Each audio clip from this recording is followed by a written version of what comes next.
I still remember the exact moment the phone buzzed in my hand while the imam was reciting the last dua over my husband's janazah. "You need to see this." 3 words on a WhatsApp message from a number I didn't recognize at first. The name that popped up when I tapped it made the world tilt. Aisha Khan, his boss at the marketing firm where he'd worked for 12 years. My thumb hovered. Everyone around me was crying softly or murmuring Amin. The scent of rose attar and fresh soil hung heavy in the February air of the graveyard. My dupatta kept slipping from my shoulder because my hands were trembling. I shouldn't have looked. Not there. Not then. But grief makes you do strange things. Like reaching for any distraction that promises to explain why your heart already feels like it's been torn in 2 directions. I opened the message. A video thumbnail. 37 seconds long. The still frame showed my husband, Imran, laughing, that same crooked smile he gave me every morning over chai. But the woman sitting across from him in the cafe wasn't me. She was younger. Her hand rested casually on his wrist. The kind of touch that knows it's allowed. I closed the phone so fast the screen cracked against my wedding ring. The rest of the funeral passed like I was underwater. People hugged me, said, "Sabthik ho jayega," patted my back. I nodded like a doll. All I could hear was the echo of that laugh in the video, the one I thought belonged only to our kitchen at 7 a.m. We had been married 17 years. 2 daughters, Eliza in 2nd year at NUST, Mariam still in FSC. A small house in G11 with the jasmine creeper Imran planted himself the summer Eliza was born. He used to say the fragrance reminded him of my hair after I washed it. I believed him.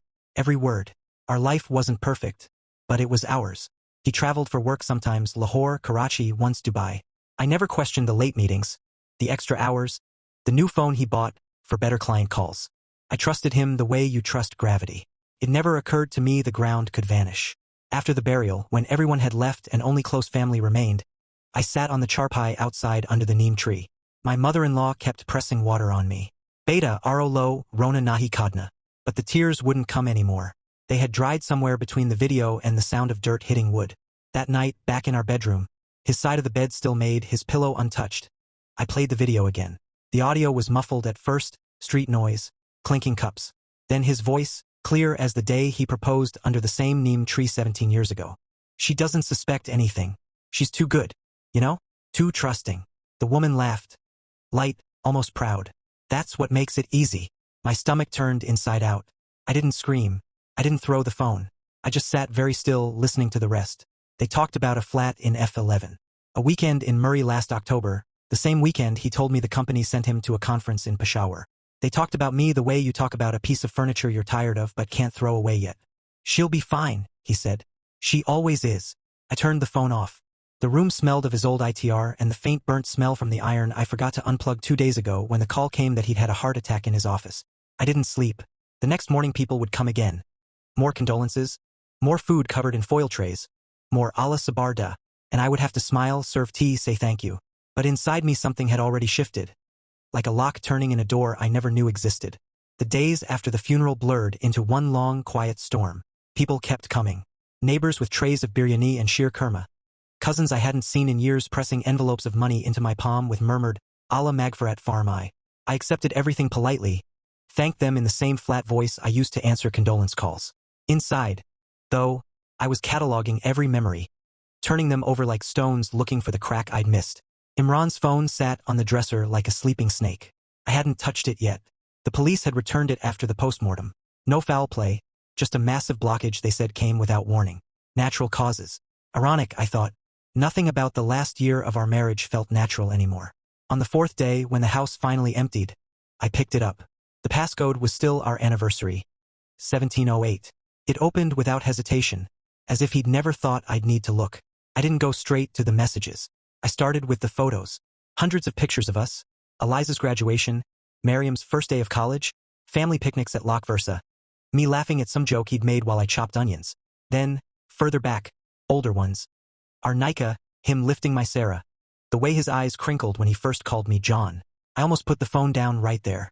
Almost convinced myself the video was a mistake. A wrong number, a cruel prank. But then I scrolled into an album titled Work Trips. It wasn't even hidden. There she was again, the woman from the cafe. Dark hair in loose waves, always smiling that same confident half-smile. Her name was saved in his contacts as AK Urgent. Aisha Khan, his boss, the one who'd messaged me at the graveyard. Dozens of photos. Them at dinners I thought were client meetings. A selfie in what looked like a hotel room. Her head on his shoulder, his arm around her waist. A shot of 2 coffee cups on a balcony overlooking hills. Caption in his notes app, best view, best company. October 2024. October. The same month he came back from the Peshawar conference, smelling faintly of pine and women's perfume. I teased him about it. He'd laughed, said the hotel shampoo was fancy. I believed him. My hands shook so badly I dropped the phone. It landed face up, screen still glowing. I sat on the floor beside the bed, back against the mattress, knees to my chest. The fan above clicked unevenly, one blade slightly bent from when Miriam tried to hang a paper mobile years ago. The sound felt louder than it ever had. I didn't cry then either. I just breathed, like I was teaching myself how to stay alive. When the girls came home that evening, Eliza from university, Miriam from tuition, I had already wiped my face and made tea. They asked if I was okay. I said yes. They believed me because I'd spent 17 years being the one who was always okay. That night I opened WhatsApp on his phone. The chat with Aisha was long, months long. It started innocently enough. Work messages, project deadlines, then late night can't sleep, thinking of you, then photos, then plans, then promises. I'll leave her when the girls finish studies, when we have enough saved, when the time is right. I read every single one. Each message felt like a small, precise cut. By the end I was bleeding everywhere inside. But on the outside I stayed very still. The last message from her, sent 2 days before he died. Tomorrow after the meeting? I miss you already. He never replied, because he never made it home from the office. I locked the phone and placed it back exactly where it had been. Then I went to the kitchen, opened the drawer where we kept the important papers and found the insurance policy. Beneficiary, me. The house papers, joint but survivorship clause in my name. His provident fund, already transferred to our joint account months ago. He hadn't left me penniless. He just left me. The next morning I called Aisha. She picked up on the second ring. Hello. Her voice was professional at first, then softer when I said my name. Mrs. Imran. I'm so sorry for your loss. I know, I said quietly. About everything.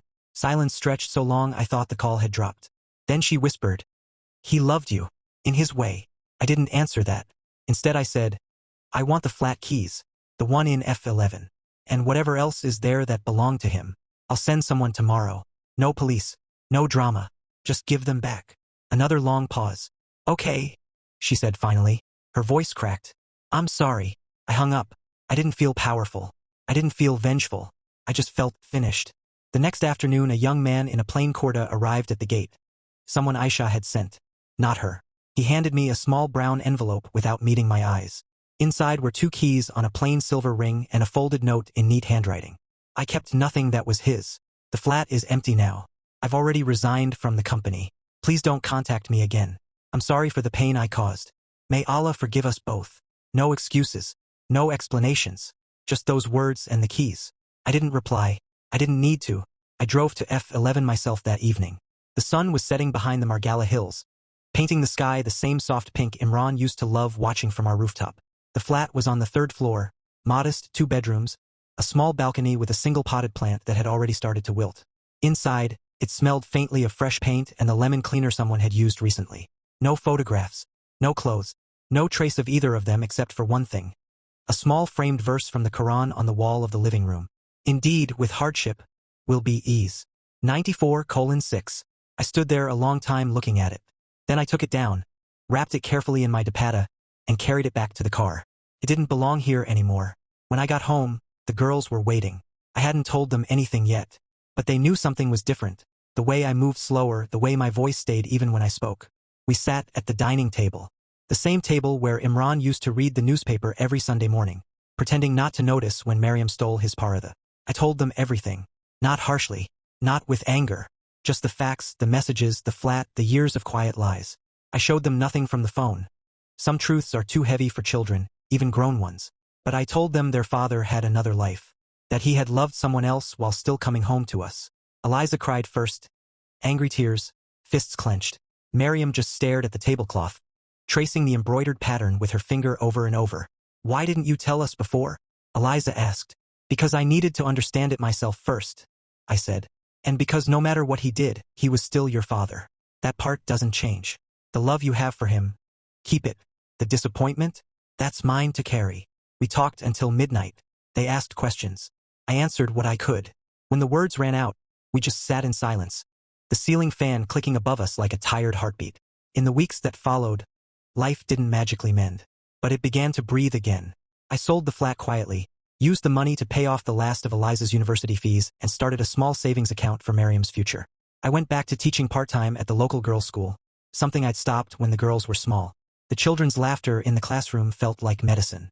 Imran's name still came up, in prayers, in old photographs, in the way Miriam sometimes hummed the tune he used to sing while cooking. I let those moments come and go without pushing them away. One evening, months later, I was watering the jasmine creeper he'd planted. The flowers were blooming again, white and fragrant against the dark leaves. I touched one petal gently. "You broke my trust, Imran," I whispered to the plant, to the air, to whatever part of him might still listen. "But you didn't break me, and I meant it. I still miss him sometimes, the man he was before the secrets, the one who held my hand during Eliza's birth, who cried when we buried his mother. I forgive that man, the other one. I let him go the day I walked out of that empty flat. Life moves forward. Not perfectly, not without scars, but forward. If you've ever had your heart broken by someone you trusted most in the world, know this: the pain doesn't get the final word. You do. Would you have kept the secret to protect your children's memory of their father? Or would you have told them everything right away? Tell me in the comments below. And if this story touched something in you, consider subscribing to Broken Trust Stories. More real hearts, more quiet strengths, every week. Allah Hafiz.